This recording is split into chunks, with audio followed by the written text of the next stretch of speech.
वक्फ board तरमीमी bill 2024 जो parliament में पेश किया गया है, पार्लियामेंट में इसको फिलहाल रद्द कर दिया गया है, पास नहीं हुआ। ज्वाइंट पार्लियामेंट्री कमेटी के अंदर ये मौजूद है और ज्वाइंट पार्लियामेंट्री कमेटी ने राय मांगी है। तो इसलिए तमाम हजरात से, तमाम खातीन से, तमाम मर्दों से, बहन भाइयों से सबसे गुजारिश है कि सब अपनी अपनी राय पेश करें। घर का कोई भी मेंबर खाली ना रहे। बच्चे के पास मोबाइल है, अपने फोन के जरिए से इस बिल के खिलाफ राय पेश करें।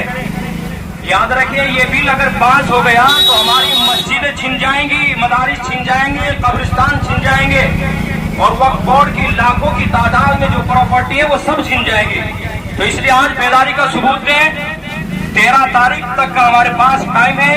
ईमेल के जरिए से ज्वाइंट पार्लियामेंट्री कमेटी को अपनी राय पेश करें।